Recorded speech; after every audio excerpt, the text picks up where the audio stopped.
인간에게 하나님이 주신 최고의 선물은 예수님입니다. 그리고 그 예수님 안에는 우리가 필요로 하는 모든 선물들이 넘치게 담겨져 있습니다. 그리고 이 선물은 믿는 자에게 값없이 주어집니다. 이 선물은 우리의 삶을 새롭게 하고 또 풍성하게 하고 충만하게 합니다.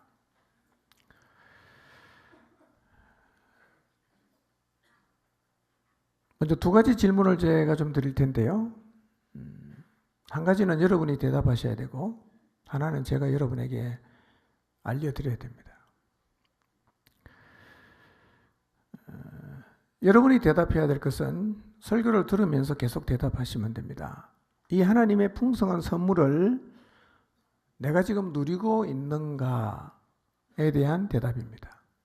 나는 이 풍성한 선물을 지금 누리고 있는가 하는 것을 여러분이 말씀을 들으면서 계속 대답하셔야 됩니다.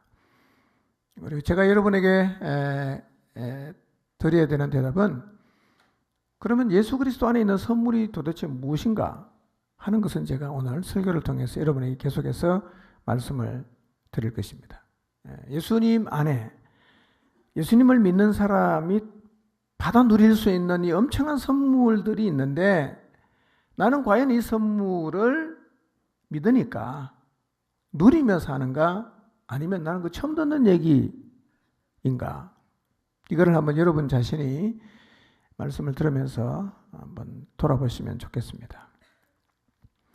먼저 예수님 안에 있는 선물이 뭔지를 좀 살펴보겠습니다. 예수님 안에 있는 선물은 크게 두 개 안에 다 담겨져 있어요. 하나는 십자가 안에 담겨 있고 하나는 부활 안에 그 놀라운 선물이 담겨져 있습니다. 십자가는 그냥 예수님이 죽으신 어떤 사형 틀이 아니라 그 십자가 안에는 엄청난 선물이 담겨져 있어요.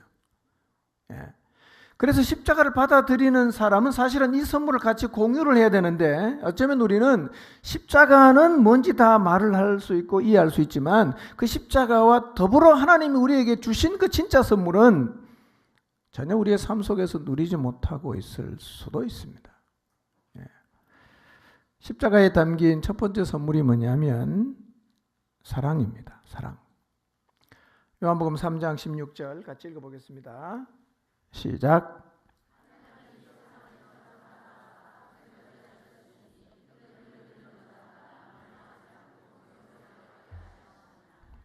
하나님께서 예수님을 보내셔서 십자가에서 죽게 하신 것은 우리를 향한 최고의 사랑이죠. 원래 그래서 십자가에는 하나님의 사랑이 엄청난 사랑이 담겨져 있어요.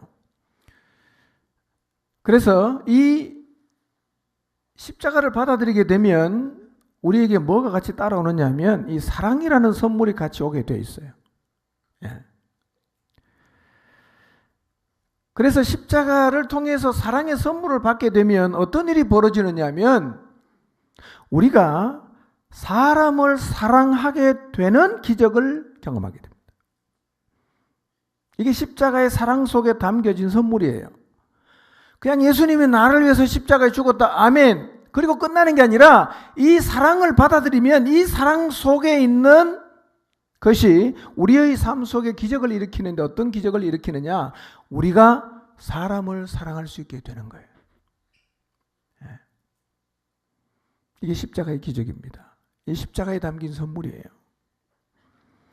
요한 1서 4장 7절에서 11절 말씀을 보겠습니다. 읽습니다. 같이 시작.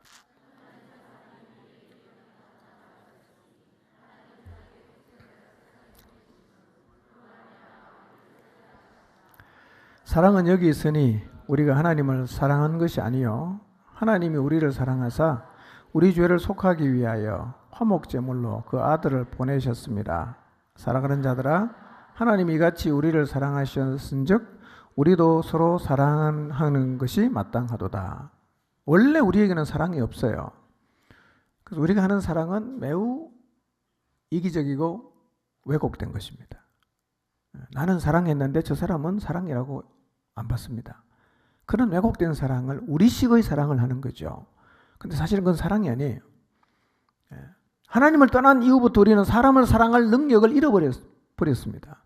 그런데 우리를 사랑하셔서 우리 죄를 속하기 위해서 화목제물로 드려진 예수 그리스도의 십자가에는 이 사랑이 가득 담겨져 있는데, 이 십자가의 사랑을 받아들이게 되면 우리가 사람을 사랑하게 돼요.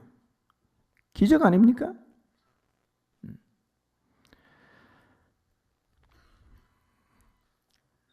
그래서 십자가의 선물을 내가 받았다면 지금 나는 뭐를 하고 있어야 되느냐면 사람을 사랑하고 있어야 됩니다. 예. 사람을 사랑해야 돼. 내 식의 사랑이 아닙니다. 어떻게 사랑해야 되냐? 요한복음 13장 34절 35절에 주님 이렇게 사랑하라고 말씀하십니다. 같이 읽어보겠습니다. 시작. 새 계명을 너희에게 주노니 서로 사랑하라. 내가 너희를 사랑한 것 같이 너희도 서로 사랑하라. 너희가 서로 사랑하면 이로써 모든 사람이 너희가 내 제자인 줄 알리라. 자, 인간을 창조하신 하나님, 그분은 우리가 사람을 사랑할 수 없는 존재라는 것을 알고 계십니다. 그런데 우리 보고 사랑을 하래요. 어떻게 사랑하느냐? 내가 너희를 사랑한 것처럼 사랑하라고 말씀하십니다. 사랑할 수 없는 존재 보고 왜 주님은 우리가 죽었다 깨어나도 할 수 없는 주님이 우리를 사랑한 것처럼 사랑하라고 말씀하셨을까요? 그리고 그것이 제자의 표식이 된다고 말씀하셨을까요?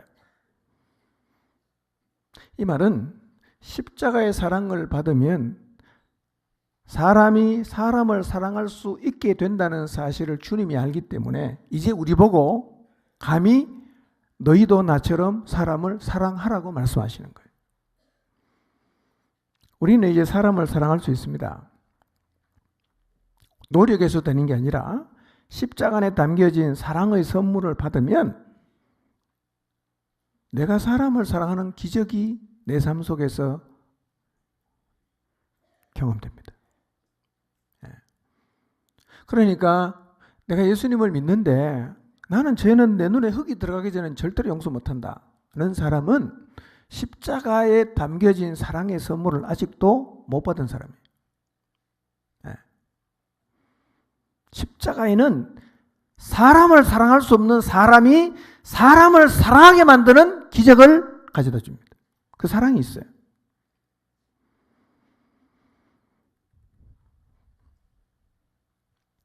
요한일서 3장 16절을 봅니다.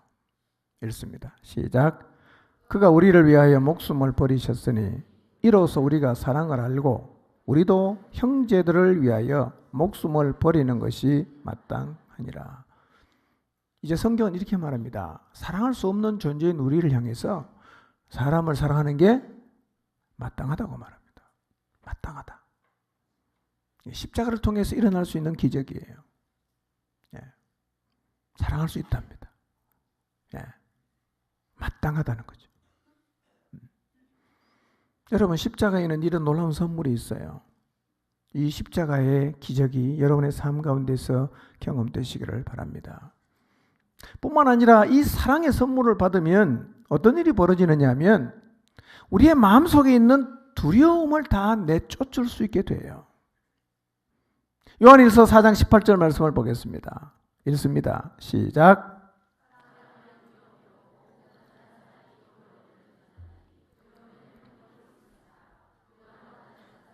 사랑 안에서 온전히 이루지 못하였느니라 그랬습니다. 이 사랑의 선물은, 이 사랑의 선물을 받으면 어떤 일이 벌어지느냐 하면 우리 안에 있는 모든 두려움이 다 쫓겨나간단 말이에요. 왜냐하면 완전한 사랑은 마음속에 있는 두려움을 쫓아내기 때문에 그렇습니다. 십자가 안에 있는 사랑의 선물을 받으면, 그래서 두 번째로 우리의 삶 속에 어떤 기적이 일어나느냐 하면 마음속에 그렇게 나를 괴롭히던 모든 두려움이 다 사라져버리는 거예요. 이게 나가야 평안이 오는 거예요. 네.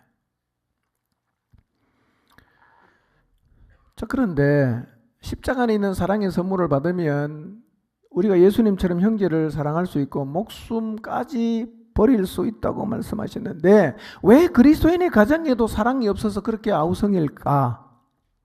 심지어는 교회 안에서도 사랑이 없어서 그렇게 사람들끼리 싸우고 다투는 일이 일어날까? 특히 우리는 교회 안에 사랑이 없는 것은 매우 심각한 현상으로 봐야 됩니다.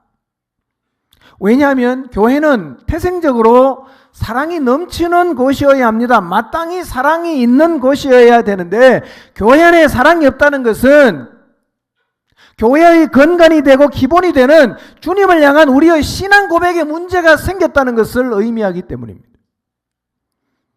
사랑을 잃어버린 교회는 매우 심각한 상태에 놓였다고 봐야 됩니다. 내 안에 사랑이 있는가? 우리 목장에 사랑이 있는가? 예수님 믿는 우리 가정에 사랑이 있는가? 우리 교회 안에 사랑이 있는가? 이 질문은 우리가 해야 됩니다. 뿐만 아니라 주님의 그 사랑이, 십자가의 사랑이 우리에게 부어지면 두려움이 다 쫓겨나야 되는데 왜 예수님을 믿는데 그렇게 두려움에 사로잡혀 있는 사람이 많을까요? 예수님을 믿으면서 내일을 두려워하고 예수님을 믿으면서 질병을 두려워하고 예수님을 믿으면서 죽음을 두려워하고 그 두려움이 내 마음속에 떠나지 않고 있다면 지금 내 신앙에 빨간불이 들어왔다는 사실을 인지해야 됩니다. 그리스도인은 십자가의 사랑을 받아들인 사람은 두려움에 떨면서 살아가지 않아야 됩니다. 두려움이 쫓겨나야 되는 거예요. 지금 혹시 여러분의 마음속에 두려움이 있나요? 부부 사이에 문제가 생길 것이 두렵고 자녀가 잘못될 것 같아 두렵고 어딜 다니면 사고 날 게 두렵고 경제적으로 어려워질 것이 두렵고 딱히 뭔가 이유는 없는데 알 수 없이 막연한 이 두려움이 내 마음속에 자리 잡고 있지 않는가? 온전한 사랑은 두려움을 다 쫓아낸다고 했는데 나는 왜 예수님을 믿는 것 같은데 내 마음속에서는 두려움이 떠나지 않는가? 무슨 문제가 생긴 걸까요? 십자가와 부활의 능력이 어떻게 하면 나타날 수 있을까? 그리고 두 번째로 십자가에 있는 선물이 뭐냐? 능력입니다. 피의 능력이에요. 십자가는 그냥 예수님이 죽었다 이걸로 끝나는 게 아니라 그 십자가에 설리신 주님의 그 피에는 굉장한 능력이 있어요. 굉장한 능력이 있어요. 예. 이 피는 우리의 죄를 사합니다. 이런 말씀은 성경에 너무 많지만 하나만 찾아보겠습니다. 에베소서 1장 7절 말씀 읽겠습니다. 시작. 우리는 그리스도 안에서 그의 은혜의 풍성함을 따라 그의 피로 말미암아 속량 곧 죄 사함을 받았느니라. 예수님께서 십자가에서 흘린 피를 믿으면 우리의 죄가 사해집니다. 대속했으니까요. 대리속죄를 했어요. 죄가 사해지고 구원을 받아요. 왜냐하면 예수 그리스도께서 흘리신 그 피에는 죄를 사하는 능력이 있기 때문입니다. 그런데 주님이 십자가에 설린 피는 우리의 죄를 사하는 능력 하나만 있는 것은 아니에요. 굉장히 더 많은 능력이 있습니다. 특히 그 주님의 십자가에 설린 보혈의 피에는 사단을 멸하는 능력도 있어요. 예수님은 십자가에서 사단을 멸하셨습니다. 아직은 꼬리가 좀 남아있어서 꿈틀대지만 예수님께서 십자가에서 죽으셨을 때 사단의 머리는 이미 박살이 났습니다. 그래서 오늘 우리가 이 예수 그리스도의 피를 의지하고 나가면 사단을 두려워하지 않을 수가 있고 사단에게 끌려다니지 않을 수 있고 사단의 속박에서 자유를 경험할 수 있어야 됩니다. 네. 여러분, 예수님 믿는 사람은 귀신을 절대로 두려워해서는 안 돼요. 왜냐하면 사단을 박살낸 예수님을 내가 믿고 있고 그분이 내 안에 계시는데 내가 귀신을 두려워하면 뭔가 지금 우리가 굉장히 오해하거나 착각을 하고 있는 것입니다. 귀신은 무서워할 존재가 절대로 아니에요. 귀신이 우리를 무서워하죠.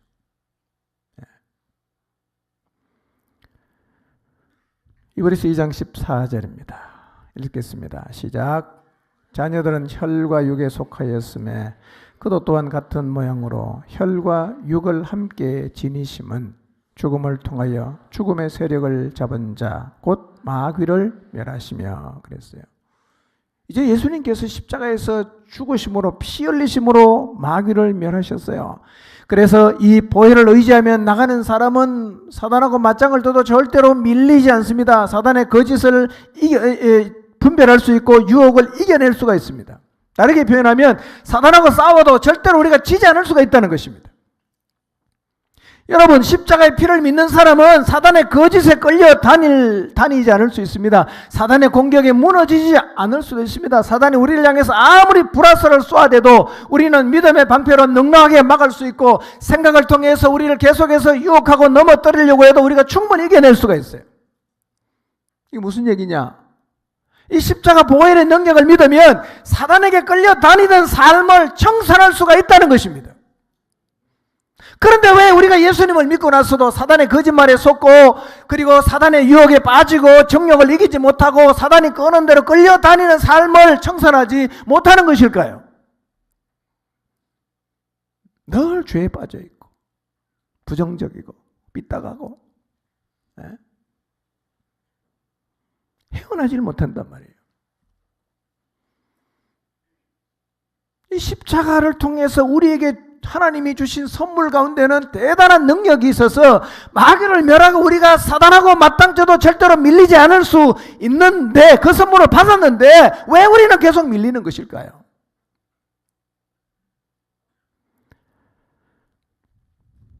아들에게 포함된 선물을 성경은 계속해서 말씀합니다. 로마서 8장 31절에서 39절을 봅시다. 읽습니다. 시작. 그렇다면 이런 일을 두고 우리가 무엇이라고 말할 수 있겠습니까? 하나님이 우리 편이시면 누가 우리를 대적하겠습니까? 자기 아들을 아끼지 않으시고 우리 모두를 위하여 내주신 분이 어찌 그 아들과 함께 모든 것을 우리에게 선물로 거저 주지 않으시겠습니까? 하나님께서 택하신 사람들을 누가 감히 고발하겠습니까? 의롭다 하시는 분이 하나님이신데 누가 감히 그들을 정죄하겠습니까? 그리스도 예수는 죽으셨지만 오히려 살아나셔서 하나님의 오른쪽에 계시며 우리를 위하여 대신 간구하여 주십니다. 누가 우리를 그리스도의 사랑에서 끊을 수 있겠습니까? 환난입니까? 곤고입니까? 박해입니까? 굶주림입니까? 헐벗음입니까? 위협입니까? 또는 칼입니까? 성경에 기록한 바 우리는 종일 주님을 위하여 죽임을 당합니다. 우리는 토사를 양과 같이 여김을 받았습니다. 한 것과 같습니다. 그러나 우리는 이 모든 일에서 우리를 사랑하여 주신 그분을 힘입어서 이기고도 남습니다. 나는 확신합니다. 죽음도 삶도 천사들도 권사자들도 현재일도 장래일도 능력도 높음도 기쁨도 그 밖에 어떤 피조물도 우리를 우리 주 예수 그리스도 안에 있는 하나님의 사랑에서 끊을 수 없습니다. 아들과 함께 주어진 엄청난 선물이 있다는 거예요. 성경은 이렇게 말합니다. 모든 걸 선물로 준다는 거예요. 아들과 함께 필요하다면 모든 걸 다 주겠다는 거죠. 실제로 하나님은 모든 것을 다 주십니다. 하나님이 가지고 있는 모든 것을 아들과 함께 우리에게 다 주셨어요. 그리고 구체적으로 몇 가지 아들과 함께 주신 선물 몇 가지를 소개하고 있어요. 여러분, 우리를 위해서 생명을 내주신 그분이 지금도 우리를 위하고 계시기 때문에 누구도 우리를 정죄하지 못해요. 이게 선물이에요. 누구도 우리를 정죄하지 못합니다. 아무도 우리를 하나님에게 고발할 수가 없다는 것입니다. 그러므로 이 사실을 믿는 사람은 죄책에 빠질 필요가 없습니다. 과거의 어떤 행동, 과거의 죄된 행동, 회개하고 나서도 내 옛날에 그런 일을 했는데, 내가 옛날에 그런 사람인데 하면서 자책에 빠지고 앞을 향해서 나가지 못하는 이런 정죄를 아무도 할 수가 없다는 것입니다. 그런데 예수님 믿고 나서도 과거에 묶이고 자책하고 정죄하고 그렇게 살 필요가 없어요. 아무도 우리를 고발할 수가 없습니다. 하나님이 나를 받아주지 않을 거야. 하나님이 나 같은 사람은 사랑하지 않을 거야. 라고 내 마음속에서 들리는 이 소리는 사단의 거짓이요 참소입니다. 무시하세요. 여러분, 아들을 죽기까지 우리를 사랑해서 건져내신 그분에게 우리를 아무도 가서 고발할 수가 없다는 거예요. 아멘입니까? 아무도 고발할 수가 없어요. 하나님은 고발을 받지 않아요. 회개한 죄에 대해서 더 이상 묶이지 마십시오. 죄책, 좋은 듯 하지만 양심적인 것 같긴 하지만 거기에 눌려서 앞을 향해서 나가지 못하고 있다면 사단의 참소에 내가 발목을 잡힌 것입니다. 그리고 죽었다가 살아나신 그분은요, 하나님 오른쪽에서 지금도 우리를 위해 대신해서 간구하십니다. 여러분, 이런 얘기죠. 그분은 지금도 우리를 위해서 계속 기도합니다. 우리를 향한 하나님의 관심, 우리를 향한 하나님의 사랑은 십자가에서 끝난 게 아니라 그 이후에도 살아나신 지금도 계속 그분은 우리를 위해서 기도하고 계십니다. 아멘입니까? 구체적으로 나를 기억하면서 하나님 보호자 우편에 살아계신 그분께서 지금도 기도하고 있다는 거예요. 우리가 이런 존재입니다. 예수 그리스도와 더불어 주어진 선물이 이렇게 놀라운 것이에요. 누려야 되지 않겠어요?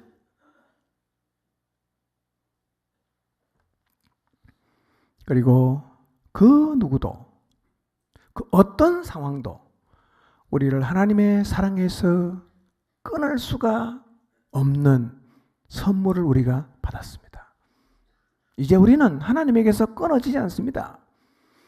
하나님은 십자가에서만 우리를 잠깐 사랑한 것이 아니라 영원히 사랑하십니다. 그래서 우리 인생 가운데 겪을 수 있는 환난과 곤고와 박해와 굶주림과 헐벗음과 위협과 칼과 죽음과 삶과 천사와 권세자와 현재 일과 장래일과 능력과 높음과 기쁨과 그 밖에 어떤 피조물도 어떤 상황도 우리를 하나님의 사랑에서 끊을 수가 없습니다. 없습니다. 우리는 그만큼 영원한 사랑을 선물로 받았어요. 우리는 하나님에게서 결코 끊어지지 않습니다. 절대로 단절되지 않습니다. 이것이 십자가 안에 담겨져서 십자가와 함께 우리에게 주어진 하나님의 놀라운 선물인 것입니다. 이 엄청난 선물이 십자가 안에 포함되어 있지만 오늘날 안타깝게도 얼마나 많은 그리스도인들이 조금만 힘들면, 고난이 조금만 오면, 현재 일이 조금만 안 풀리면, 장래 일이 조금만 불투명하면 뭐라고 말합니까? 하나님 날 버렸다 그러잖아요. 낙심하잖아요. 주저앉아 버리잖아요. 여러분, 십자가에서 예수님 죽었다, 이 단편적인 사실만 생각하지 마시고 더불어 하나님 우리에게 주신 그 영원한 사랑, 이 선물까지 믿음으로 받으시기를 바랍니다. 아무것도 우리를 하나님의 사랑에서 끊을 수가 없어요. 우리 너무 쉽게 낙심하잖아요. 우리 스스로가 하나님에게서 자꾸 끊어버리려고 하잖아요.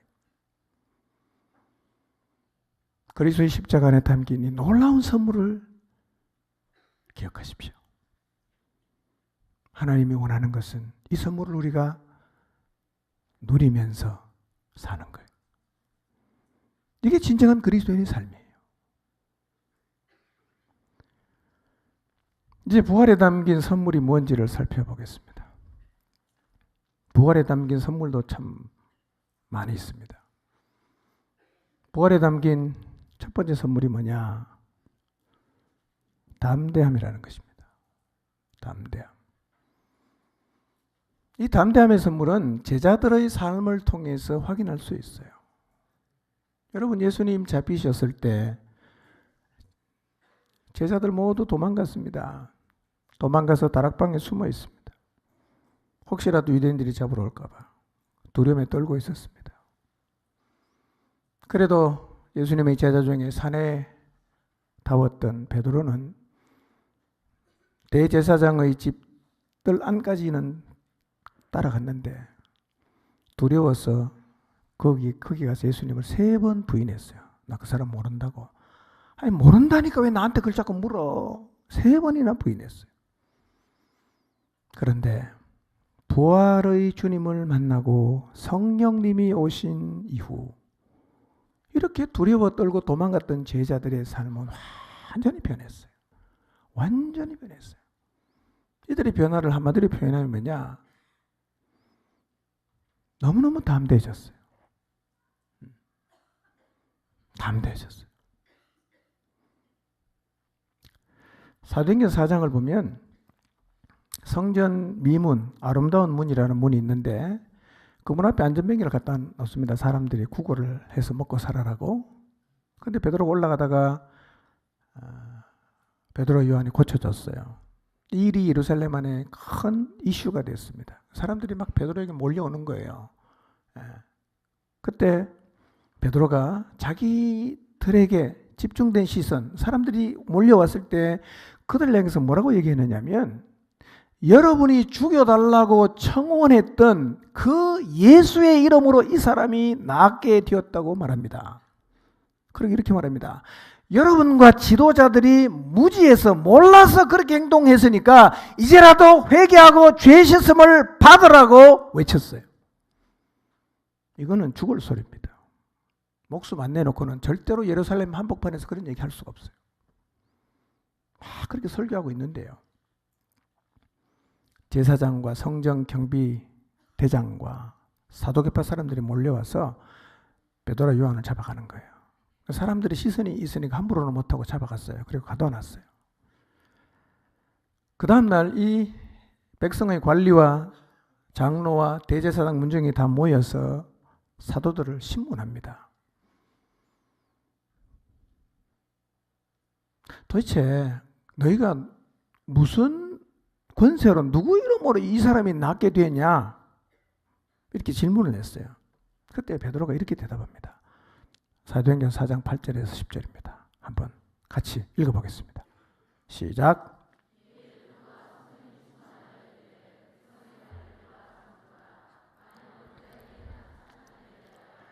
이 사람이 어떻게 구원을 받았느냐고 오늘 우리에게 질문한다면 너희와 모든 이스라엘 백성들은 알라.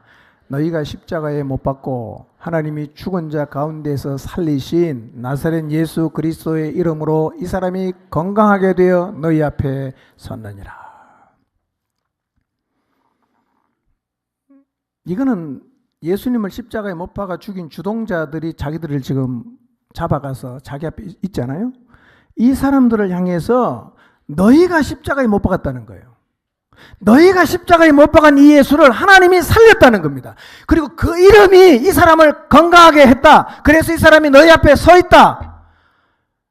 이거는 죽을 소리죠. 이런 얘기죠.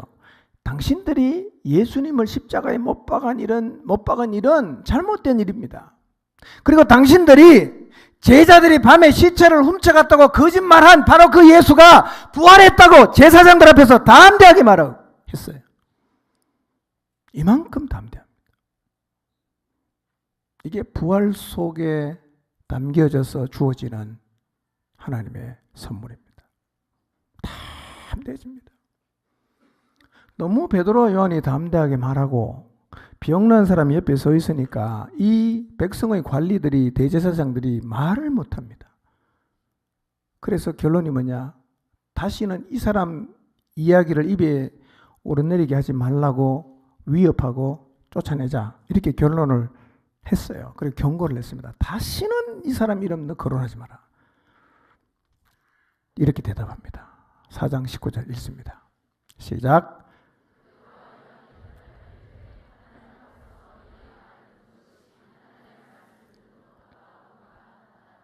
예. 부활에 담겨서 따라오는 선물이 바로 뭐냐? 담대함입니다. 예수님 믿고도 쭈빗쭈빗하고 그냥 말도 제대로 못하고 예수님 믿는다 말도 못하고 이게 아니라 그리스도의 죽었다가 3일 만에 다시 살아난 이 부활을 믿는 믿음 속에 어떤 선물이 담겨져 있냐면 이 담대함이라는 선물이 담겨져 있어요. 담대함. 예. 예수님이 부활했다는 사실을 아는 것은 별로 중요하지 않아요. 그거는 사실은 역사적인 사실이니까요. 예. 그 속에 담겨진 선물이 내게 주어지고 그 선물이 지금 내 삶에 영향을 주고 내 삶을 변화시키는 게 더 중요한 것입니다. 여러분 안에 이 담대함이 있습니까? 아직도 가서 예수님 말도 못 꺼내고 예수님 부활했다는 얘기는 민망해서 하지도 못하고 이불 밑에서만 계속해서 만세를 부르고 있지 않습니까? 담대함. 네. 부활과 더불어 우리에게 주어지는 선물이에요. 두 번째 선물이 있어요. 그게 뭐냐? 부활에 담겨진 두 번째 선물이 있는데 그게 뭐냐면 소망입니다. 소망. 놀라운 선물이죠. 부활은 우리에게 소망을 선물로 줘요. 고린도전서 15장 51절에서 54절 읽습니다. 시작.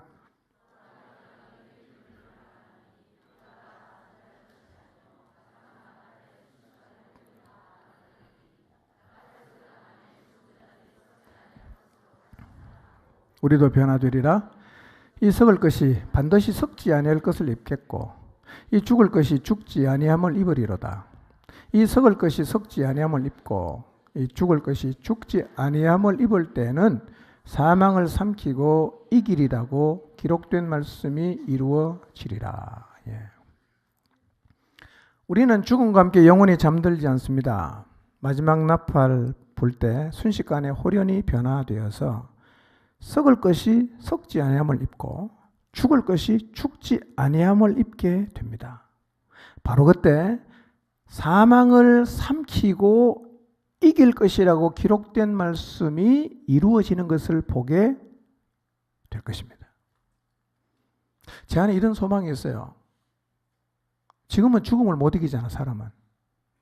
죽으면 다 끝이잖아요. 근데 성경은 이렇게 말하거든요. 우리가 죽음을 이긴다는 거예요. 예. 사망을 삼킨다. 사망을 잡아먹어요. 뭐가? 생명이. 지금은 거꾸로잖아요. 사망이 생명을 잡아먹잖아. 근데 그날이 되면 생명이 사망을 잡아먹어요. 그래서 죽었는데 살아나요. 썩을 것이 썩지 아니함을 입고 죽을 것이 죽지 않는 몸을 입게 된다는 것입니다. 이것이 부활 안에 담겨진 소망이라는 것입니다.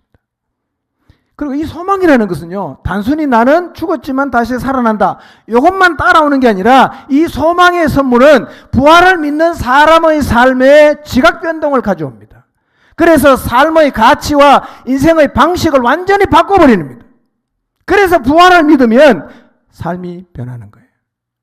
가치가 달라집니다. 삶의 의미가 달라지니까.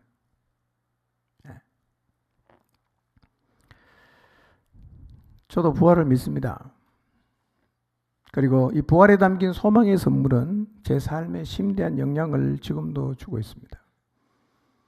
제 마음 안에는 제가 죽음을 이기고 부활해서 다시 만날 주님을 소망하는 마음이 있어요. 제게 있어서 죽음은 종착역이 아니고 세상과 단절되는 것도 아닙니다. 구원의 소망의 투구. 바울이 우리 보고 쓰라고 하지 않았습니까? 구원의 소망의 투구. 나는 주님을 다시 만난다. 나는 다시 부활한다. 주님이 예비하신 천국에 가서 영원히 살게 될 것이다. 구원의 소망의 투구. 이거를 쓰고 살게 되면 사실은요, 우리가 세상을 바라보는 눈이 달라지는 거예요. 눈이 달라집니다. 여러분, 인생은 절대로 죽음으로 끝나지 않습니다. 부활의 소망을 가지고 살아가게 되시기를 바랍니다. 소망. 여러분, 누구라도 예수님을 믿으면 예수님 안에 담겨져 있는 이 모든 선물을 누릴 수가 있습니다. 잠깐 살펴봤지만 예수님 안에 담긴 선물이 너무 놀랍지 않습니까? 이 놀라운 선물이 예수님과 함께 우리에게 다 주어졌어요. 그런데 안타깝게도 우리는 이 선물을 제대로 누리지 못하고 있다는 거예요. 마치 모든 놀이기구를 탈 수 있는 자유이용권을 끊었어요. 돈 주고 끊었어요. 그런데 자유이용권 안에 모든 놀이기구를 탈 수 있다는 권리가 있는 걸 내가 몰라. 그래서 자유이용권을 가지고 있으면서도요, 놀이기구를 못 탑니다. 그냥 그 기구 앞에 서성거리면서 타는 사람을 막 부러워하는 거예요. 나도 저거 한번 타보고 싶은데, 나도 타보고 싶은데. 타면 되잖아. 들고 있잖아. 근데 그걸 타는 권리가 있는지를 모르고 그 자유인권을 들고 놀이기구 앞을 서성거리고 있는 것이 어쩌면 오늘 우리들의 모습일 수가 있단 말이에요. 하나님은 우리에게 십자가와 부활만 달랑 준 게 아니라 그것과 함께 놀라운 선물을 우리에게 다 줬어요. 내가 예수님을 믿으면 이 모든 선물이 나한테 그냥 다 오는 거예요. 이 선물을 우리가 누리기 시작하면 그리스도인답게 살아가게 됩니다. 하나님의 사람다운 삶을 살아가게 돼요.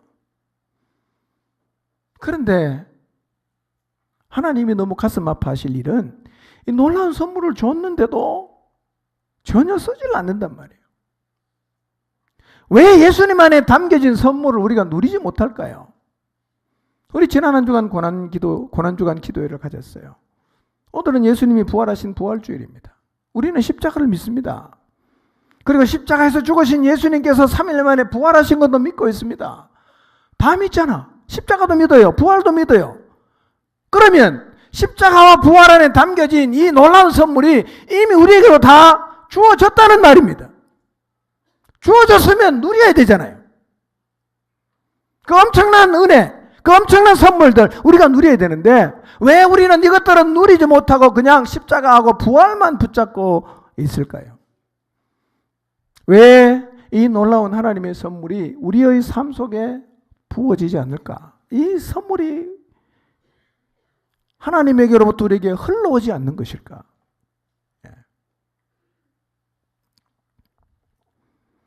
어떻게 하면 이 놀라운 선물이 우리의 삶 속에 흘러오게 할 수가 있을까?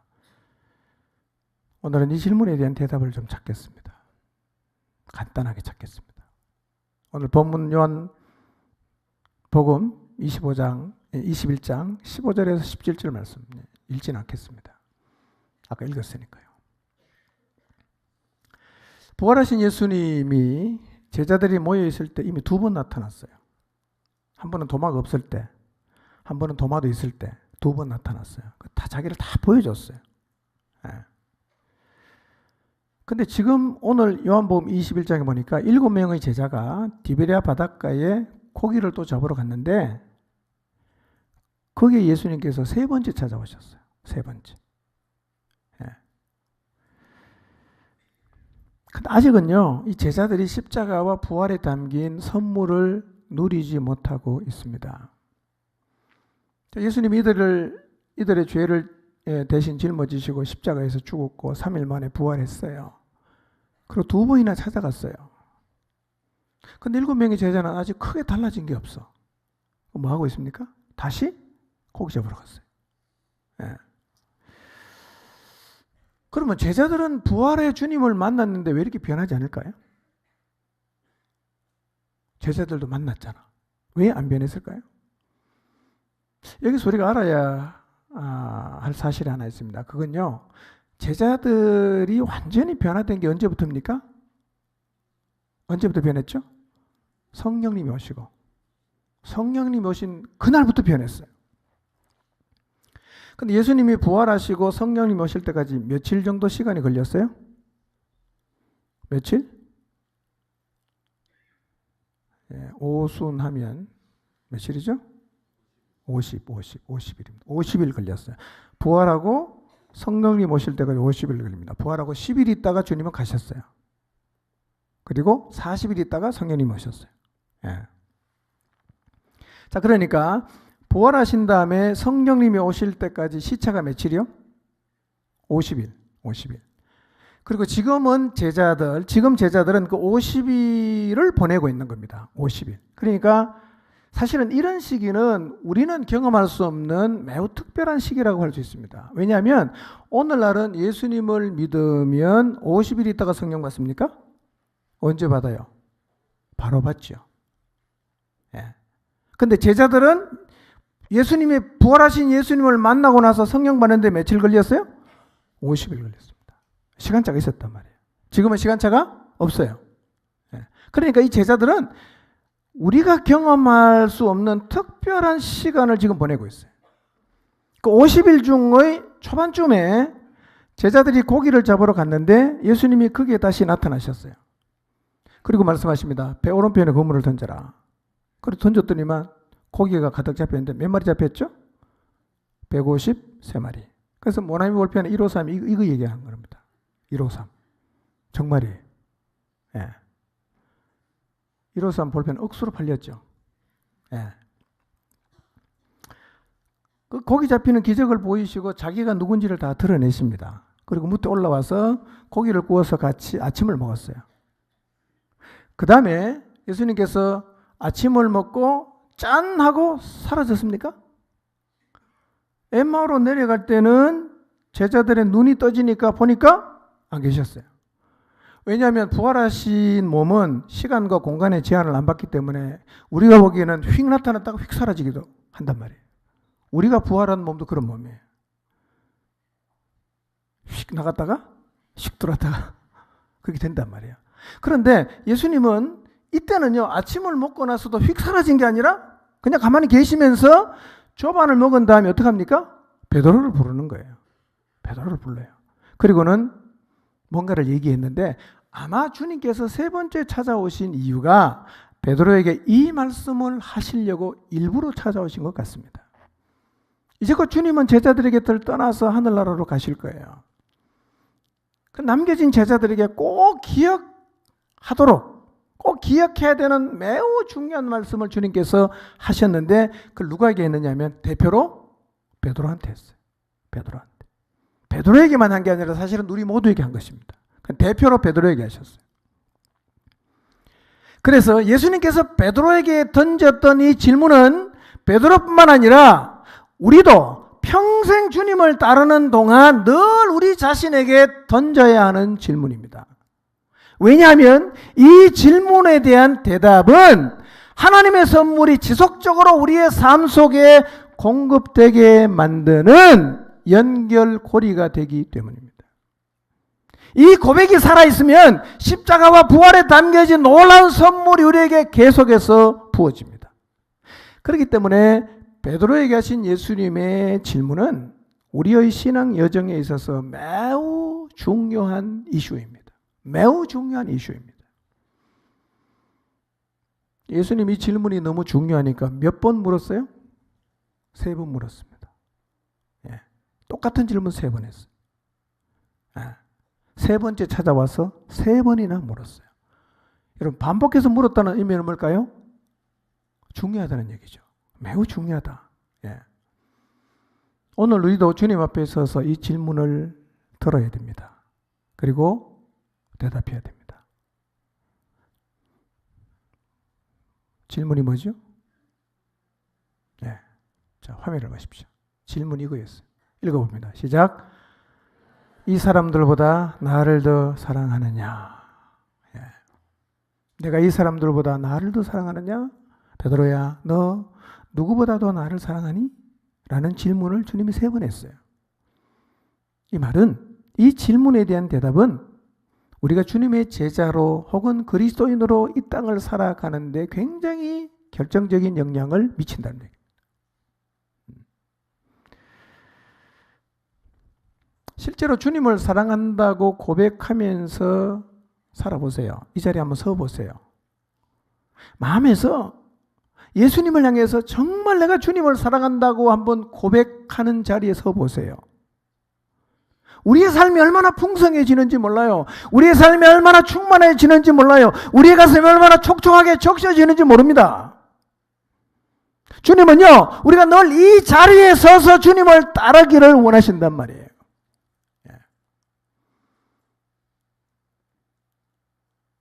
여러분 베드로처럼 주님을 사랑한다고 고백하는 자리에 여러분 꼭 서게 되시기를 바랍니다. 예. 이 사랑 고백은 우리 영혼을 살립니다. 이 사랑 고백은 우리를 주님과 깊이 있게 연결되게 해서 주님 안에 있는 그 풍성함이 우리에게로 그냥 하나도 남김이 없이 다 흘러오게 만듭니다. 베드로는 예수님이 3번 물었는데 3번 다 똑같이 대답했어요. 여러분 베드로가 3번 쉽게 대답하는 걸 보니까 이것은 아무나 할 수 있는 고백이겠구나라고는 생각하지 마십시오. 사실은 이 고백은요, 아무나 할 수 있는 대답은 아닙니다. 이 시간 주님께서 네가 여기 있는 모든 사람들보다 나를 더 사랑하느냐라고 여러분에게 질문하시면 여러분은 뭐라고 대답할 수 있겠습니까? 사실 이 질문에 대한 대답은 말로만 하는 건 아니에요. 이 질문에 진실되게 이해라고 대답하면 삶은 반드시 달라지게 되어 있습니다. 삶으로 증명해야 됩니다. 왜냐하면 주님을 사랑한다고 진실되게 고백하면 우리의 삶이 예수 그리스도에게 연결이 되고 주님 안에 있는 놀라운 그 선물들이 그때부터 우리에게 그냥 막 흘러오기 시작합니다. 거기서 흘려오면요, 우리의 삶에 굉장한 변화가 생깁니다. 베드로의 사랑을 고백을 들으신 다음에 예수님께서 베드로에게 사명을 주십니다. 똑같은 거였어요. 무슨 사명입니까? 내 어린 양을 먹여라. 내 양을 치라. 내 양을 먹여라. 여러분, 주님의 양을 돌보는 것, 영혼을 돌보고 세워가는 사명은요, 주님을 사랑하는 자만이 할 수 있는 일입니다. 아무나 할 수 없어요. 주님을 사랑하는 자만이 할 수 있는 일이 주님의 양을 먹이는 거예요. 그리고 이 일이야말로 우리가 지고 가야 하는 십자가입니다. 왜 양을 치는 게 우리가 져야 하는 십자가입니까? 십자가는 지는 게 중요한 게 아니라 핵심은 무엇입니까? 주님을 따라가는 거예요. 근데 우리 앞서가신 예수님이 어디로 가셨어요? 우리 앞서가신 예수님이 양을 위해서 생명을 버리며 가셨어요. 그러니까 그분을 따라가는 사람은 똑같이 양을 위해서 목숨 걸고 가야 된단 말이에요. 그래서 예수님은 부활하신 이후에도요, 제일 많이 하신 게 뭐냐? 자기 양들을 부지런히 찾아가시는 거예요. 계속해서 찾아가셨어요. 그래서 사실은요, 가장 주님을 따라가는 것에 대한 정확한 표현이 뭐냐? 영혼을 돌보고 영혼을 섬기고 영혼을 세우는 일을 하는 것이 가장 확실하게 주님을 따라간다고 말할 수 있는 모습이에요. 근데 이거 누가 할 수 있냐? 주님을 향한 사랑 고백을 하는 사람만이 이 일을 할 수 있어요. 자, 18절 19절을 보겠습니다. 18절 19절 읽습니다. 시작.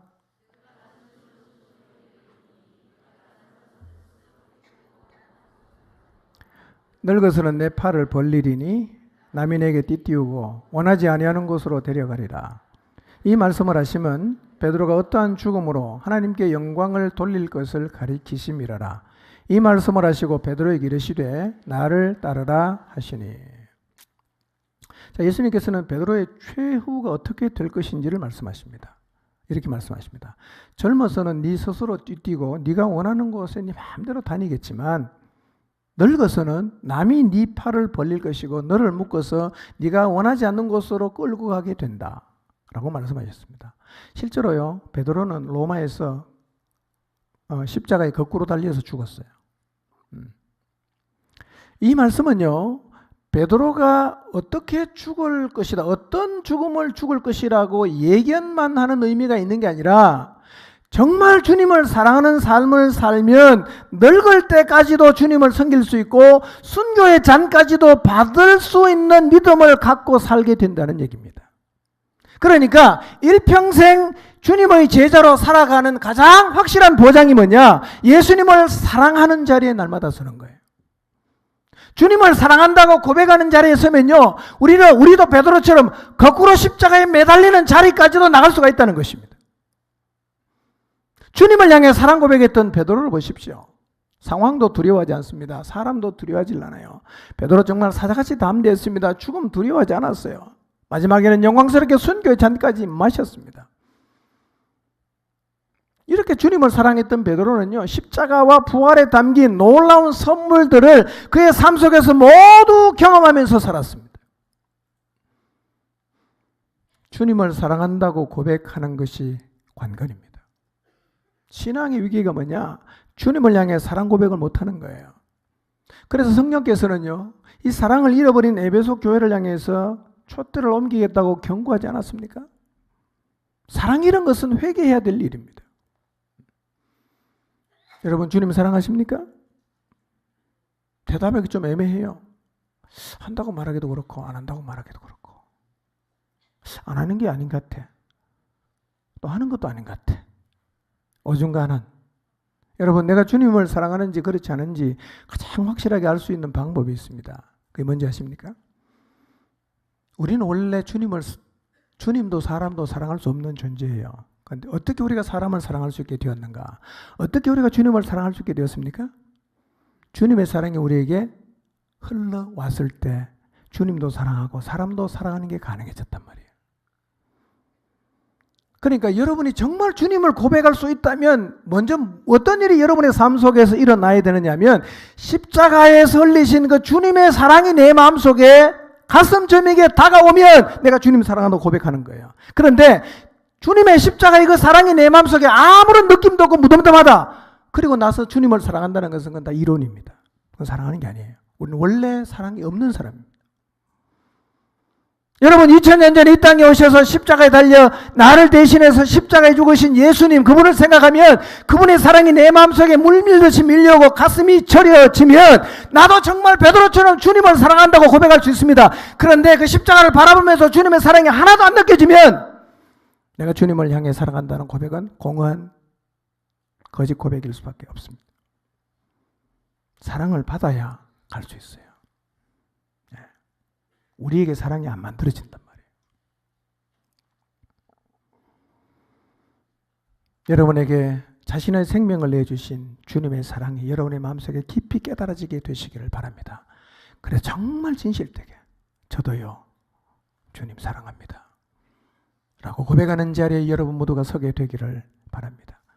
그 일이 일어나면 십자가와 부활에 담긴 그 놀라운 은혜가 우리의 삶 속에서 하나씩 하나씩 경험되기를 시작합니다.